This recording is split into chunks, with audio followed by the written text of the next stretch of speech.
Hi guys, my name is Raj. ഇന്ന് നമ്മൾ discuss ചെയ്യാൻ പോകുന്നത് one of the 3 most closely related മിനറൽസിനെ പറ്റിയിട്ടായിരിക്കും. And they are sodium, potassium and chloride. കഴിഞ്ഞ ക്ലാസ്സിൽ നമ്മൾ മിനറൽസിൻ്റെ ഒരു ഇൻട്രൊഡക്ഷൻ പോലെ ജനറൽ ക്ലാസ്സുകളൊക്കെ എടുത്തായിരുന്നു, അവരുടെ ജനറൽ ഫംഗ്ഷൻസ്, ക്ലാസിഫിക്കേഷൻസ് ഒക്കെ. ആൻഡ് ഇന്ന് ഇവർ 3 പേരെ പറ്റിയായിരിക്കും നമ്മൾ ഡിസ്കസ് ചെയ്യുന്നത്. അവരുടെ മെറ്റബോളിസം ആയിരിക്കും നമ്മൾ ഡിസ്കസ് ചെയ്യുന്നത്.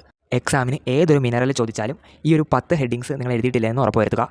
ദേ ആർ: ഒന്ന് ഡയറ്ററി സോഴ്സ്, മറ്റൊന്ന് ആ മിനറൽസിൻ്റെ അബ്സോർപ്ഷൻ, അതായത് ഇൻറ്റസ്റ്റൈനിൽ നിന്നും നമ്മുടെ ബ്ലഡിലോട്ടുള്ള അബ്സോർപ്ഷൻ അതെങ്ങനെയാണ്, അതായത് അബ്സോർപ്ഷൻ നടക്കുന്ന സൈറ്റ്, അവരുടെ മെക്കാനിസം, പിന്നെ ഈ ഫാക്ടേഴ്സ് അഫക്റ്റിംഗ് അബ്സോർപ്ഷൻ, അതായത് അബ്സോർപ്ഷൻ ഇൻക്രീസ് ചെയ്യിപ്പിക്കുന്ന ഫാക്ടേഴ്സ്, അബ്സോർപ്ഷൻ ഡിക്രീസ് ചെയ്യിപ്പിക്കുന്ന ഫാക്ടേഴ്സ്.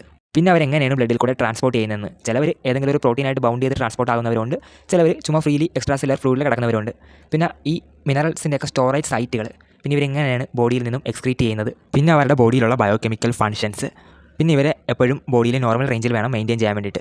അതാണ് അവരുടെ റെഗുലേഷനെ പറ്റി പറയുന്നത്. അതായത് ഇവർ ബോഡിയിൽ എമൗണ്ട് കൂടി കഴിഞ്ഞാൽ എന്ത് ചെയ്യും, അല്ലെങ്കിൽ കുറഞ്ഞു കഴിഞ്ഞാൽ അതെങ്ങനെ റെഗുലേറ്റ് ചെയ്ത് നോർമൽ ലെവലിലോട്ട് കൊണ്ടുവരും. പിന്നെ ഇവരുടെ ഡെഫിഷ്യൻസി കാരണം ഉണ്ടാകുന്ന മാനിഫെസ്റ്റേഷൻസ്, പിന്നെ ഇവരുടെ ടോക്സിസിറ്റി, അതായത് എമൗണ്ട് ബോഡിയിൽ കൂടിക്കഴിഞ്ഞാൽ ഉണ്ടാകുന്ന മാനിഫെസ്റ്റേഷൻസ്, പിന്നെ ഇവരുടെ ക്ലിനിക്കൽ സിഗ്നിഫിക്കൻസ്. സോ നമുക്ക് തുടങ്ങാം. ഞാനിവിടെ ഒരു കമ്പാരേറ്റീവ് സ്റ്റഡി പോലെ ആയിരിക്കും നോട്ട് പ്രിപ്പയർ ആക്കിയിരിക്കുന്നത്. അതായത് ഒരൊറ്റ വീഡിയോയിലൂടെ തന്നെ നിങ്ങൾ സോഡിയം, പൊട്ടാസ്യം, ക്ലോറൈഡിനെ പറ്റി, അവരുടെ മെറ്റബോളിസത്തിനെ പറ്റി പഠിക്കുന്നതായിരിക്കും. So first one is sodium. Sodium എന്ന് പറയുമ്പോൾ നമ്മുടെ ബോഡിയിൽ ഒരു മേജർ എക്സ്ട്രാ സെല്ലുലാർ കാറ്റയോൺ ആണ്. അതായത് സെൽസിന് പുറത്ത് എക്സ്ട്രാ സെല്ലുലാർ ഫ്ലൂയിഡിൽ കാണപ്പെടുന്ന ഒരു കാറ്റയോൺ ആണ് സോഡിയം എന്ന് പറയുന്നത്. ഈ കാറ്റയോൺ ആൻഡ് ആനയോൺ എന്താണെന്നൊക്കെ എല്ലാവർക്കും അറിയാമായിരിക്കും ഓർക്കുന്നു. ഒരു അയോൺ എന്ന് പറയുമ്പോൾ എനി ചാർജുള്ളൊരു ചാർജ്ഡ് പാർട്ടിക്കിളാണ് അയോൺ എന്ന് വിളിക്കുന്നത്. ഈ കാറ്റയോൺ എന്ന് പറയുമ്പോൾ പോസിറ്റീവ്ലി ചാർജുള്ള അയോണാണ് കാറ്റയോൺ എന്ന് വിളിക്കുന്നത്. And negatively charged ions are called anions. And potassium is a major intracellular cation. ഇവർ സെൽസിനകത്തായിരിക്കും കാണപ്പെടുന്നത് കൂടുതലും. അടുത്തത് ക്ലോറൈഡ് അയോൺസ് ആണ്. അവരെന്ന് പറയുമ്പോൾ മേജർ എക്സ്ട്രാ സെല്ലുലാർ ആനയോൺ ആണ്. ഇവരും സെൽസിന് പുറത്ത് തന്നെയായിരിക്കും കാണപ്പെടുന്നത്. But it is an anion. നമ്മുടെ ബോഡിയിലുള്ള ടോട്ടൽ ആനയോൺസിൽ 70% ക്ലോറൈഡ് ആണെന്നുള്ള കാര്യം ഓർമ്മ വേണം. And their normal ranges between, in case of sodium ആണെങ്കിൽ 135 to 145 millimole per litre, പൊട്ടാസ്യത്തിനാണെങ്കിൽ 3.5 to 5 millimole per litre, and ക്ലോറൈഡ്സിനാണെങ്കിൽ 96 to 106 millimole per litre. ഈ ഒരു നോർമൽ റേഞ്ചൊക്കെ പല ടെക്സ്റ്റ് ബുക്കിലും അങ്ങോട്ടും ഇങ്ങോട്ടൊക്കെ ചെറിയ രീതിയിൽ വ്യത്യാസം വരാം, പല ലാബുകളിലും വ്യത്യാസം വരാം, ചെറിയ മോഡൽ. നെക്സ്റ്റ് ഈ മിനറൽസിൻ്റെ ഡയറ്ററി സോഴ്സുകളാണ്. ഞാൻ പറഞ്ഞായിരുന്നു നമ്മുടെ ബോഡിക്ക് മിനറൽസിനെ സ്വന്തമായിട്ട് സിന്തസൈസ് ചെയ്യാനുള്ള കഴിവില്ല. സോ ഡയറ്റിൽ നിന്ന് മാത്രം ഇവരെ നമുക്ക് ഇൻടേക്ക് ചെയ്യാൻ പറ്റത്തുള്ളൂ. ഇപ്പോൾ സോഡിയം ആണെങ്കിൽ ഉപ്പിലൊക്കെ കാണപ്പെടും, അതായത് സോൾട്ട്, NaCl. അതുകൂടാണ്ട് പ്രോസസ്ഡ് ഫുഡ്സിലും മീറ്റിലും കാണപ്പെടും. ഇൻ കേസ് പൊട്ടാസ്യം ആണെങ്കിൽ ഫ്രൂട്ട്സിൽ, എക്സാമ്പിൾ ബനാന, പിന്നെ വെജിറ്റബിൾസിലും മീറ്റിലും കാണപ്പെടും. ആൻഡ് ഇൻ കേസ് ക്ലോറൈഡ് ആണെങ്കിൽ അതറിയാം, സോൾട്ട്, NaCl, ക്ലോറൈഡും ഉണ്ട്. പിന്നെ പ്രോസസ്ഡ് ഫുഡുകളിലും ക്ലോറൈഡ്സ് കാണപ്പെടും. പിന്നെ കോമൺ ആയിട്ട് മീറ്റിലുണ്ട്. സോഡിയം, പൊട്ടാസ്യം, ക്ലോറൈഡ് കോമൺ ആയിട്ട് മീറ്റുകളിൽ കാണപ്പെടാറുണ്ട്. പിന്നെ ഇവരുടെ RDA, റെക്കമെൻഡ് ഡയറ്ററി അലവൻസ്, അതായത് നമ്മുടെ ബോഡി ഹെൽത്തി ആയിട്ട് കീപ്പ് ചെയ്യണമെങ്കിൽ ഒരു ദിവസം എന്തോരം ക്വാണ്ടിറ്റിയിൽ ഈ മിനറൽസ് നമ്മൾ കൺസ്യൂം ചെയ്തിരിക്കുന്നതാണെന്നാണ് പറയുന്നത്. Next is their recommend dietary allowance, അതായത് ഒരു പേഴ്സൺ ഹെൽത്തി ആയിട്ടിരിക്കാൻ കൺസ്യൂം ചെയ്തിരിക്കേണ്ട ഈ ഒരു മിനറൽസിൻ്റെ പെർ ഡേയിലെ amount. In case of sodium it is less than 2 gram per day, അല്ലെങ്കിൽ 5 gram salt per day consume ചെയ്താലും മതി. In case of potassium it's greater than or equal to 3.5 to 4.5 gram per day, and in case of chloride it is 2.5 gram per day. Next we will discuss about absorption. അതായത് ഇപ്പോൾ നമ്മൾ ഡയറ്റിനെ കുറിച്ച് പഠിച്ചു. ഈ diet stomach വഴി ഇൻറ്റസ്റ്റൈനിൽ എത്തിക്കഴിഞ്ഞാൽ എങ്ങനെയാണ് absorption നടക്കുന്നത്, അതായത് അബ്സോർപ്ഷൻ നടക്കുന്ന സൈറ്റ് ഏതാണ്, ഈ അബ്സോർപ്ഷൻ അഫക്റ്റ് ചെയ്യുന്ന ഫാക്ടേഴ്സ് ഒക്കെ ആയിരിക്കും നമ്മൾ പറയുന്നത്. അബ്സോർപ്ഷൻ പ്രധാനമായിട്ടും ഈ 3 സോഡിയം, പൊട്ടാസ്യം, ക്ലോറൈഡ് മിനറൽസുകൾക്ക് നടക്കുന്നത് സ്മോൾ ഇൻറ്റസ്റ്റൈനിലാണ് കേട്ടോ. ചില ആൾക്കാർക്ക് കോളനിൽ വെച്ച് നടക്കും. അടുത്തത് സോഡിയം അബ്സോർപ്ഷൻ മെക്കാനിസമാണ്. എങ്ങനെ ഇവർ ഇൻറ്റസ്റ്റൈനിൽ നിന്നും ബ്ലഡിലോട്ട് അബ്സോർവ് ആകുമെന്ന്. 4 മെക്കാനിസം ഉണ്ട്. First one is sodium glucose co transport. ഇവരുടെ വർക്കിംഗ് എങ്ങനെയെന്ന് പറഞ്ഞു കഴിഞ്ഞാൽ, ഇൻറ്റസ്റ്റൈനൽ സെൽസിനകത്ത് നിന്നുള്ള സോഡിയം എക്സ്ട്രാ സെല്ലുലാർ ഫ്ലൂയിഡിലോട്ട് റിലീസാവും. ആ ഒരു ടൈമിൽ ഈ സെൽസിനകത്ത് സോഡിയം അയോൺസിൻ്റെ കോൺസെൻട്രേഷൻ വളരെ കുറവായിരിക്കും. സോ ഈ ഇൻറ്റസ്റ്റൈനൽ ലൂമനി ഡയറ്റ് വഴി കുറച്ച് സോഡിയം എത്തിക്കാണില്ല. ഇവർ ഈ സോഡിയം ഗ്ലൂക്കോസ് കോ ട്രാൻസ്പോർട്ടർ വഴി സെൽസിനകത്തോട്ട് കയറും. അപ്പോൾ ഈ സോഡിയത്തിൻ്റെ ഒപ്പം തന്നെ ഗ്ലൂക്കോസും കയറിപ്പോകും. അങ്ങനെയാണ് ഈ സോഡിയം ഗ്ലൂക്കോസ് കോ ട്രാൻസ്പോർട്ട് വർക്ക് ചെയ്യുന്നത്. അതുപോലെ തന്നെയാണ് ഈ സോഡിയം അമിനോ ആസിഡ് കോ ട്രാൻസ്പോർട്ടും. സോഡിയം കയറുന്നതിൻ്റെ ഒപ്പം തന്നെ ഈ അമിനോ ആസിഡും കയറിപ്പോരും. അടുത്തത് ഇലക്ട്രോ ന്യൂട്രൽ സോഡിയം ക്ലോറൈഡ് അബ്സോർപ്ഷനാണ്. അതായത് നമ്മുടെ ഇൻറ്റസ്റ്റൈനൽ ലൂമനിൽ സോഡിയം ഹൈഡ്രജൻ എന്ന് പറഞ്ഞൊരു എക്സ്ചേഞ്ചർ ഉണ്ട്. നമ്മുടെ ബോഡിയിൽ H+ അയോൺസ് കൂടാൻ നേരത്ത് ഈ ഒരു എക്സ്ചേഞ്ചർ വഴിയായിരിക്കും അവർ ലൂമനിലോട്ട് റിലീസ് ആക്കപ്പെടുന്നത്. അവിടെ വെച്ചിട്ട് ഇവർ ഈ പാൻഗ്രാറ്റിക് ജ്യൂസിൽ നിന്നൊക്കെ ഉള്ള ബൈകാർബണേറ്റ് ആയിട്ട് കമ്പൈൻ ചെയ്തിട്ട് H2CO3 കാർബോണിക് ആസിഡ് ഫോം ചെയ്യും. എന്നിട്ട് ഈ കാർബോണിക് ആസിഡ് ഡിസോസിയേറ്റ് ചെയ്തിട്ട് കാർബൺ ഡൈ ഓക്സൈഡും വാട്ടറായിട്ട് മാറും. ഈ ഒരു കാർബൺ ഡൈ ഓക്സൈഡ് വീണ്ടും നമ്മുടെ ബ്ലഡിനകത്തോട്ട് അബ്സോർവ് ആക്കപ്പെട്ടിട്ട് ലങ്സ് വഴി റിലീസായി പോകുന്നതായിരിക്കും. ഈ ഒരു H+ അയോൺസ് ഇൻറ്റസ്റ്റൈനൽ എപ്പിത്തീലിയൽ സെല്ലിൽ നിന്നും ലൂമനിലോട്ട് പോകാൻ നേരത്തെ ഈ ലൂമൻ്റെ അകത്തുനിന്ന് Na+ എന്ന് പറഞ്ഞൊരു അയോണും കൂടെ ഈ ഒരു ഇൻറ്റസ്റ്റൈനൽ എപ്പിത്തീലിയൽ സെൽസിൻ്റെ അകത്തോട്ട് കയറുന്നുണ്ട്. ഒരു എക്സ്ചേഞ്ച് പ്രോസസ്സ് അവിടെ നടക്കുന്നുണ്ട്. Next is diffusion in colon. അതായത് നമ്മുടെ ലാർജ് ഇൻറ്റസ്റ്റൈനിൻ്റെ ലൂമൻ്റെ അകത്ത് സോഡിയം അയോൺസിൻ്റെ കോൺസെൻട്രേഷൻ കൂടാൻ നേരത്ത് അവർ ഈ ലൂമനായിട്ട് ചേർന്നിരിക്കുന്ന എപ്പിത്തീലിയൽ സെൽസിൻ്റെ അകത്ത് ഇവരുടെ കോൺസെൻട്രേഷൻ വളരെ കുറവായിരിക്കും. So movement from region of higher concentration to region of lower concentration, അതായത് ഡിഫ്യൂഷൻ അവിടെ നടക്കുന്നതായിരിക്കും. പൊട്ടാസ്യത്തിൻ്റെ അബ്സോർപ്ഷൻ്റെ മെക്കാനിസം എന്ന് പറഞ്ഞാലും സിമിലറാണ്. ലൂമൻ്റെ അകത്ത് കോൺസെൻട്രേഷൻ കൂടാൻ നേരത്ത് അവർ ഇൻറ്റസ്റ്റൈനൽ എപ്പിത്തീലിയൽ സെൽസ് വഴി ബ്ലഡിലോട്ട് പോകുന്നതായിരിക്കും. അതാണ് പാസീവ് ഡിഫ്യൂഷൻ എന്ന് ഉദ്ദേശിക്കുന്നത്. പിന്നെ സോൾവൻ ഡ്രാഗ് എന്ന് പറഞ്ഞൊരു മെക്കാനിസം കൂടിയുണ്ട്. അതായത് ഈ ഇൻറ്റസ്റ്റൈനൽ ലൂമനിൽ നിന്നും വാട്ടർ ബ്ലഡിലോട്ട് അബ്സോർവ് ആകുമല്ലോ, അത് 2 സെൽസിനിടക്കുള്ള ഗ്യാപ്പ് പാരാസെല്ലുലാർ സ്പേസ് വഴിയായിരിക്കും ഈ ഒരു വാട്ടർ അബ്സോർപ്ഷൻ നടക്കുന്നത്. വാട്ടറിൽ ഡിസോൾഡ് ആയിട്ടുള്ള പൊട്ടാസ്യം അയോൺസും കൂടെ സെല്ലിനകത്തോട് കയറുന്നതായിരിക്കും. And in case of chloride ആണെങ്കിൽ പാസീവ് അബ്സോർപ്ഷൻ വിത്ത് സോഡിയം. ഞാൻ പറഞ്ഞായിരുന്നു ലൂമനകത്ത് സോഡിയത്തിൻ്റെ കോൺസെൻട്രേഷൻ കൂടിയാണെങ്കിൽ അത് ഇൻറ്റസ്റ്റൈനൽ എപ്പിത്തീലിയൽ സെൽസിനകത്ത് സോഡിയത്തിൻ്റെ കോൺസെൻട്രേഷൻ കുറവായതുകൊണ്ട് ഹയർ കോൺസെൻട്രേഷനുള്ള ലൂമനിൽ നിന്നും സെൽസിനകത്തോട്ട് ഈ ഒരു സോഡിയം ട്രാൻസ്പോർട്ട് ആവുന്നതായിരിക്കും. അപ്പോൾ സോഡിയത്തിന് പോസിറ്റീവ് ചാർജ് ആയിരിക്കും. അപ്പോൾ പോസിറ്റീവ് ചാർജുള്ള സോഡിയം പോകുന്ന സ്ഥലത്തോട്ട് ഇലക്ട്രിക്കൽ ന്യൂട്രാലിറ്റി മെയിൻറ്റെയിൻ ചെയ്യാൻ വേണ്ടിയിട്ട് ഈ നെഗറ്റീവ് ചാർജുള്ള ക്ലോറൈഡ് അയോൺസ് ഒപ്പം കയറി പോകുന്നതായിരിക്കും. അടുത്തത് ക്ലോറൈഡ് ബൈകാർബണേറ്റ് എക്സ്ചേഞ്ച്. അതായത് ഈ സ്റ്റൊമക്കിൽ നിന്നും ഗ്യാസ്ട്രിക് ജ്യൂസായിട്ട് മിക്സ് ചെയ്തിരിക്കുന്ന ആ ഒരു ഡൈജസ്റ്റഡ് ഫുഡ് പാർട്ടിക്കിൾ, അതിനെ കൈം എന്ന് വിളിക്കാം. കൈം ഇൻറ്റസ്റ്റൈനിൽ എത്താൻ നേരത്ത് അവർ ഭയങ്കര അസിഡിക് ആയിരിക്കും. സോ അവരെ ന്യൂട്രലൈസ് ചെയ്യാൻ വേണ്ടി ഈ ബ്ലഡിൽ നിന്നും ഇൻറ്റസ്റ്റൈനൽ എപ്പിത്തീലിയൽ സെൽസ് വഴി ബൈകാർബണേറ്റ് അയോൺസിനെ ലൂമനിലോട്ട് റിലീസാക്കും. അപ്പോൾ ഈ ബൈകാർബണേറ്റ് അയോൺസിന് പകരമായിട്ട് ഇൻറ്റസ്റ്റൈനൽ ലൂമനിൽ നിന്നും ക്ലോറൈഡ് അയോൺസ് തിരിച്ച് സെല്ലിലോട്ട് കയറി പോകും. അങ്ങനെയാണ് അവിടെ ക്ലോറൈഡിൻ്റെ അബ്സോർപ്ഷൻ നടക്കുന്നത്. അതുകൂടാണ്ട് നേരത്തെ പറഞ്ഞ പോലെ സോൾവൻറ്റ് ഡ്രാഗും ഉണ്ട്. Next we will be discussing about factors increasing or decreasing absorption of minerals from the intestine. അപ്പോൾ സോഡിയത്തിൻ്റെ അബ്സോർപ്ഷൻ ഇൻക്രീസ് ചെയ്യുന്ന ഫാക്ടേഴ്സാണ് ആൽഡോസ്റ്റിറോൺ, ഗ്ലൂക്കോസ്, ക്ലോറൈഡ് കോ ട്രാൻസ്പോർട്ട്. ആൽഡോസ്റ്റിറോൺ എന്താ ചെയ്യുന്നതെന്ന് പറഞ്ഞു കഴിഞ്ഞാൽ ഇൻറ്റസ്റ്റൈനിലുള്ള സോഡിയം ഗ്ലൂക്കോസ് ട്രാൻസ്പോർട്ടേഴ്സ്, പിന്നെ സെൽസിലുള്ള സോഡിയം പൊട്ടാസ്യം പമ്പ് ഇവരുടെയൊക്കെ എക്സ്പ്രഷനും ആക്ടിവിറ്റിയും ഇൻക്രീസ് ചെയ്യിപ്പിക്കുന്നത്. പിന്നെ ക്ലോറൈഡ് കോ transport എന്താ ചെയ്യുന്നതെന്ന് പറഞ്ഞു കഴിഞ്ഞാൽ ഇൻറ്റസ്റ്റൈനിൽ ലൂമനിലോട്ട് നമ്മളെ ബൈകാർബണേറ്റ്സ് റിലീസ് ആക്കപ്പെടുന്നുണ്ട്. എന്നിട്ട് ലൂമൻ്റെ അകത്തുനിന്ന് ക്ലോറൈഡ് അയോൺസ് ഇൻറ്റസ്റ്റൈനൽ എപ്പിത്തീലിയൽ സെൽസിലോട്ട് അബ്സോർവ് ആവുന്നുണ്ട്. അപ്പോൾ ഈ ഒരു എക്സ്ചേഞ്ചിന് പാരലായിട്ട് ഒരു എക്സ്ചേഞ്ച് കൂടെ നടക്കുന്നുണ്ട്. അതാണ് സോഡിയം ഹൈഡ്രജൻ എക്സ്ചേഞ്ചർ വഴി H+ അയോൺസ് സെൽസിനകത്തുനിന്ന് ലൂമനിലോട്ട് പോകുന്നു. ലൂമൻ്റെ അകത്തുനിന്ന് Na+ സെൽസിനകത്തോട്ടും കയറുന്നുള്ളൂ. ഈ 2 എക്സ്ചേഞ്ച് പാരലായിട്ടായിരിക്കും നടക്കുന്നത്. അതായത് ക്ലോറൈഡ് ഇൻറ്റസ്റ്റൈനിൽ നിന്നും നമ്മുടെ സെൽസിലോട്ട് കയറുന്നതിൻ്റെ ഒപ്പം തന്നെ മറ്റൊരു എക്സ്ചേഞ്ചർ വഴി സോഡിയം അയോൺസും കയറുന്നുണ്ട്.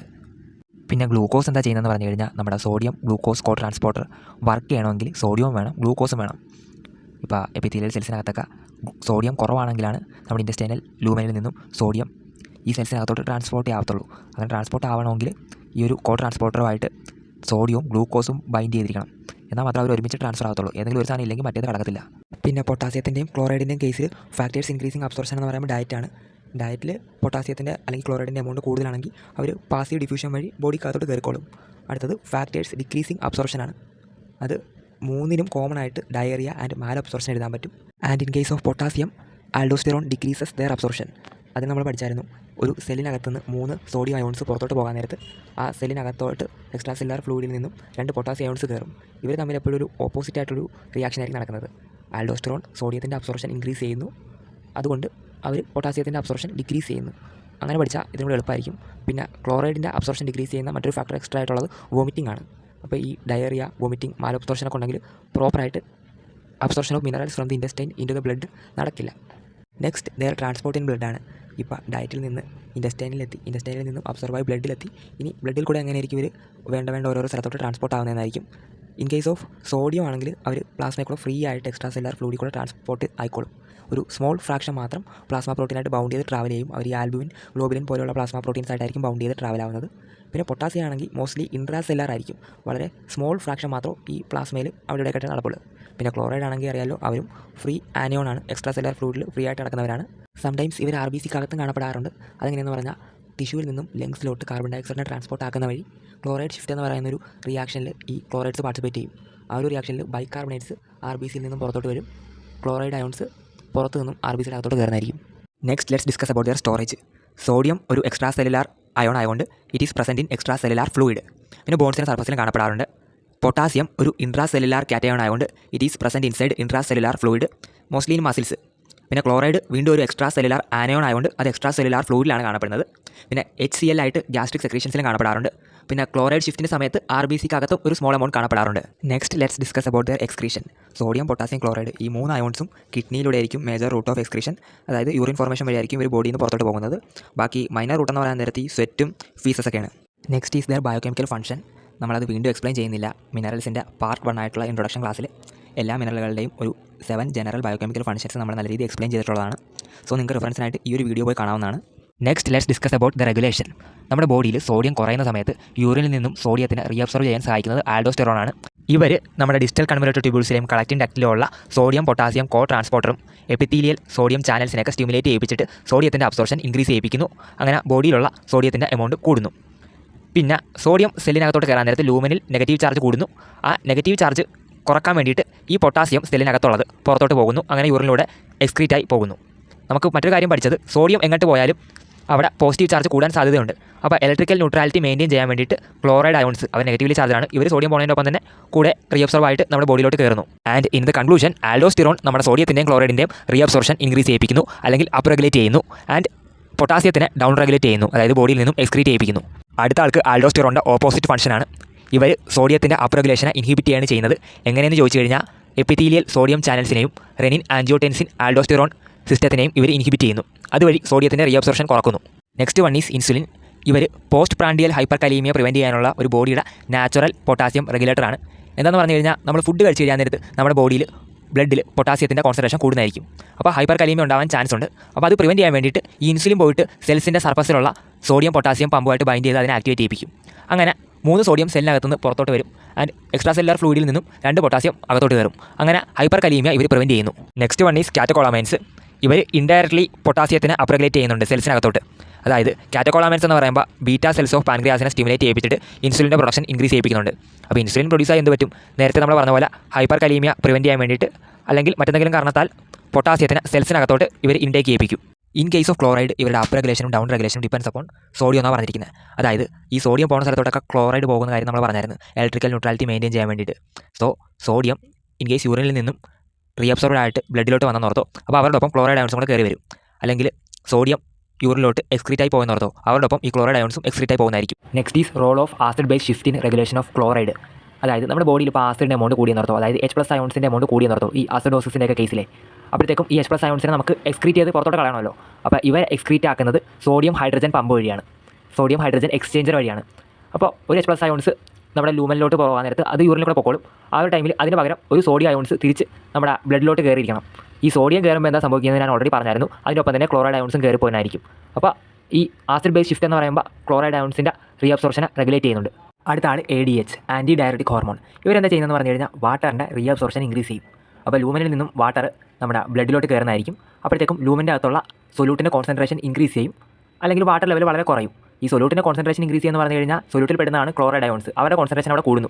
കോൺസെൻട്രേഷൻ കൂടിയ സ്ഥലത്ത് നിന്ന് കുറഞ്ഞ സ്ഥലത്തോട്ട്, അതായത് ബ്ലഡിലോട്ട് അവർ ഡിഫ്യൂസ് ആവുന്നു. അതുകൂടാണ്ട് ഈ ADH epithelial sodium channels sodium potassium chloride co ട്രാൻസ്പോർട്ടേഴ്സിനൊക്കെ സ്റ്റിമുലേറ്റ് ചെയ്യിപ്പിച്ചിട്ട് ക്ലോറൈഡിൻ്റെ റീഅബ്സോർപ്ഷൻ ഇൻക്രീസ് ചെയ്യിപ്പിക്കുന്നതായിരിക്കും. Next is their deficiency.